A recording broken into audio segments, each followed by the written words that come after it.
Hello everyone, it's me Bedu Sagar and I am back. Okay, मेरे पास बोलने को बहुत सारी चीज़ें हैं एंड आई नो सुनने के लिए कोई भी नहीं है, बट स्टिल मैं बोलूँगा बिकॉज मैं बेशरम हूँ। सबसे पहली चीज़ तो मैं मोटा हो गया हूँ फिर से। मेरी लाइफ का साइकिल बहुत वियर्ड रहा है। पहले मैं मोटा था, फिर पतला हुआ, फिर से मोटा हुआ, फिर पतला हुआ, मैं फिर मोटा हो गया हूँ। नो व्हाट, जब मैं मोटा होता हूँ तब मैं रेलेवेंट होता हूँ। तो गेस व्हाट, मैं फिर से रेलेवेंट होने वाला हूँ। एंड इफ मैं फेमस हो भी गया तो I won't be the only fat kid with no talent. इसका लॉयर मेरे घर आके लॉसूट मारेगा। एक तो मैं भूल भी जाता हूँ कि I am not a kid any more. Yes, मैं 18 प्लस हो चुका हूँ। To all the paedophile uncles जो सोच रहे थे वो मुझे मोलेस्ट करेंगे, हाहा you lose one. 18 is very weird. Like randomly तुम्हें कोई एक अंकल मिलेगा जो तुम्हें पहचानता होगा और तुम्हें पूछेगा कि बीजेपी को वोट दिया या कांग्रेस को, and I would be like Rajat Dalal. Big boss और रियल पॉलिटिक्स में ज्यादा डिफरेंस नहीं है, कुछ लोगों को उतने ही वोट मिलते हैं। एनीवेज, जो दूसरी चीज मेरी लाइफ में हुई ये कि मैंने बीएमएमसी ले लिया। ओके, सो आज मैं तुम लोगों को बताने वाला हूँ कि कैसे रहे हैं मेरे 6 महीने ऑलमोस्ट 7 बीएमएमसी में। इफ तुम लोग मुझे पूछो कि मैंने बीएमएम क्यों लिया है तो उसका ये रीज़न है कि मुझे एक्चुअल में मूवीज़ में जाना था, मुझे बॉलीवुड में जाना था, मुझे डायरेक्टर्स के बाजू में बैठना था, मुझे एक्टर्स के बाजू में बैठना था, मुझे बेसिकली उनके साथ काम करना था। तो इसीलिए मैं बीएमएमसी करूंगा ना तो उससे मुझे चाय दादा का काम मिलेगा। तो मेरे कॉलेज के पहले दिन ही लड़ाई हो गई थी क्लास में किसी की। लग रहा है आपको आज पहला दिन है कॉलेज का? सोचा था आज का दिन तो बहुत बढ़िया आएगा, पर छपरी लोग मिल गए इससे। पहला दिन है और लोग लड़ाई कर रहे हैं यहाँ पे। कसम से बहुत बुरा दिन जाएगा लग रहा है इसके बाद। लोग सरवाइव नहीं करने वाले आज का।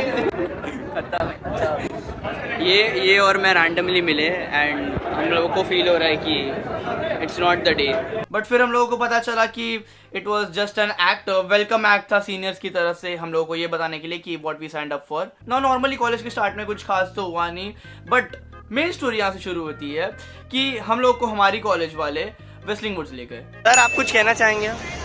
हम लोग एक डॉक्यूमेंट्री पे काम कर रहे हैं जिसमें हम अपकमिंग सीरियल किलर्स के ऊपर, हाँ। तो मुझे ऐसा लगता है ना कि वेस्लिंग वुड्स वालों ने हमारे कॉलेज को इसलिए बुलाया होगा ना ताकि वो हम पे हंस सके। गरीब कॉलेज। पहले मेरी ड्रिप चेक करते हैं। पहले आप ये बताइए कैसा लग रहा है यहाँ पर आकर? काफ़ी गरीबी वाली फीलिंग आ रही है क्योंकि कुछ नई बात बताइए। तो हम सबकी हुई है, गरीबी वाली बात तो सबकी यही है। टाइगर श्रॉफ वहाँ नाच रहा था एक अपनी म्यूजिक वीडियो में, उसे वहाँ से कूद जाना चाहिए था मुझे लगता है। आपको क्या लगता है बीएमएम लेके क्या करना है? इधर आना चाहिए था टीपी भाटिया? जाने ही नहीं चाहिए था, घर बैठो मजे करो। पीछे देख रहे हैं आपके इतनी मस्त स्कूल वाले बच्चा है।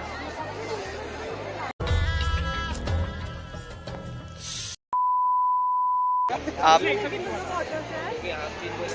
पकड़ा गया। पकड़ा गया।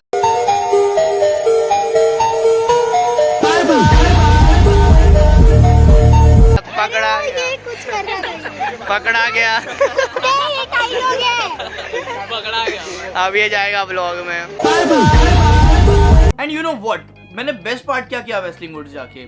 मैंने अपने 700 रुपए गिरा दिए, the only money I had, और क्योंकि बाकी के पैसे का मैं खा चुका था। व्हाट्सअप क्या हाल है वीरो? मैं थोड़ा वीर पंजाबी दा। मैं तेन दसिया दी एक कहानी। बेसिकली मैं वेस्लिंग वुड्स आया था अपने कॉलेज की टूर की तरफ से एंड मेरे पास करीबन 700 रुपये थे मेरे पर्स में, जो कि मैं घर बुलाया। अब पूरी ट्रिप चलेगी उधारी पे। बट टू बी ऑनेस्ट, इतना ज़्यादा अच्छा इंफ्रास्ट्रक्चर होने का क्या फ़ायदा जब एक पंखा नहीं था वहाँ पे। लिटरली गर्मी में मर रहे थे हम लोग। आज मैंने एक बात सीखी, ये मेरा पर्स है, मेरा पर्स है, इसमें 0 पैसा है, ये मुझे हवा देता है। ये करोड़ों की बिल्डिंग है जो 40 लाख की फीस लेती है, लेकिन ये हवा नहीं दे रही है आज। एक बात बता, इसको तू पसंद है? तेरे को पता है ये बात? पता है। सीक्रेटली क्रश है इसको तेरे पे? पता है। अच्छा लगा मेरे को ये कि हम तेरे बर्थडे पे फोटो जा रही है।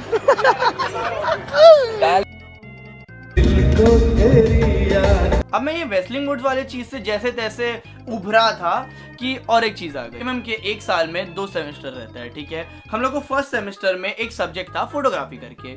अब हम लोग को सर ने असाइनमेंट दिया था कि हम लोग को एक ग्रुप बनाना है, ठीक है, एक थीम सोचना है और सर के सामने आधे घंटे के अंदर शूट करना है फोटोग्राफ। ना हमारा 10 लोगों का ग्रुप था एंड मैंने सोचा मुझे, ठीक है लिसन, मुझे डायरेक्टर बनना है तो मुझे ही इस ग्रुप को लीड करना चाहिए। सो मैंने जिम्मेदारी उठा दी थीम और बाकी सब चीज़ों का सोचने का। मैंने एक थीम सोचा, ठीक है, एंड तुम मुझे पूछोगे कि वो थीम क्या है। बेसिकली मेरा थीम था guns and Gulab. Guns and Gulab metaphor है लव एंड वायलेंस का, कैसे love and violence hand to hand चलता है, एंड लव एंड वायलेंस दोनों ही काफ़ी प्योर इमोशन है, काफ़ी ह्यूमन कोर की इमोशन है। अभी मैं जितनी भी यापिंग कर रहा हूँ ना, ये किसी ने नहीं सुनी और मेरे ग्रुप वालों ने तो पहले नहीं सुनी। इफ तुम्हें लगता है ना कि तुम बहुत ही एक्सपीरियंस्ड आदमी हो ग्रुप को लीड करने में, या तुम किसी भी तरीके के ग्रुप को संभाल सकते हो, या तुम बहुत अच्छे डायरेक्टर हो, एक बार, बस एक बार अपनी उम्र के कॉलेज के बच्चों के साथ, जिन सबका अलग अलग टेस्ट है, जिन सबके अलग अलग व्यूज है, उनके साथ किसी एक टॉपिक पे कुछ बनाने का ट्राई करो। 10 लोगों का ग्रुप था मेरा, एंड उन लोगों को गन्स एंड गुलाब के लिए कन्विंस करते करते मेरी हालत खराब हो गई। कितनी बार उन लोगों ने मुझे कहा कि चेंज कर लेते हैं, पर नहीं, मैं तो वेदांत सागर हूँ, मुझे तो सबसे हट के करना था। कुछ लोग ये कर रहे थे कि वो लोग प्रोडक्ट शूट कर रहे थे, किसी एक ने तो वेडिंग शूट ही कर दिया था लिटरली, किसी और ने कुछ और किया था, बट मैंने सोचा क्यों ना हम थीम बेस पे चले जाए, हम मेटाफोर पे चले जाए। क्या बात, बहुत गाली पड़ी बहुत लोगों से।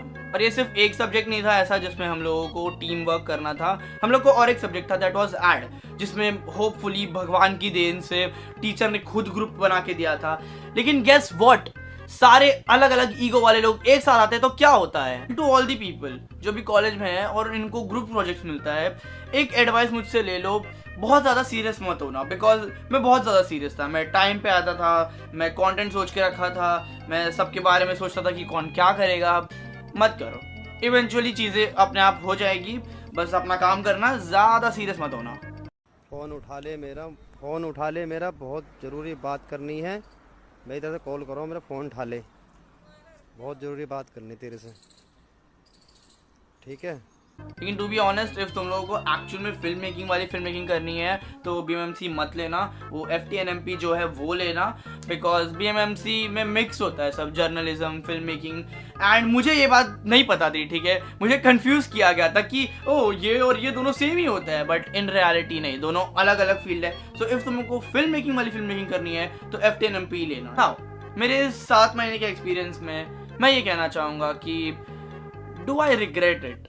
No, actually to be honest, मुझे एक्चुअल में फिल्म मेकिंग करनी थी, बट मैंने ये कर लिया, वो अलग स्टोरी है, but I don't regret actually.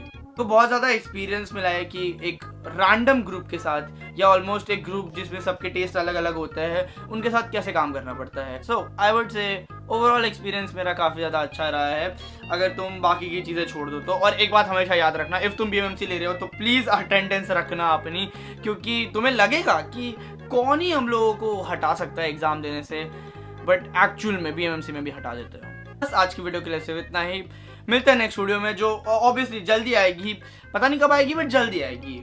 Bye.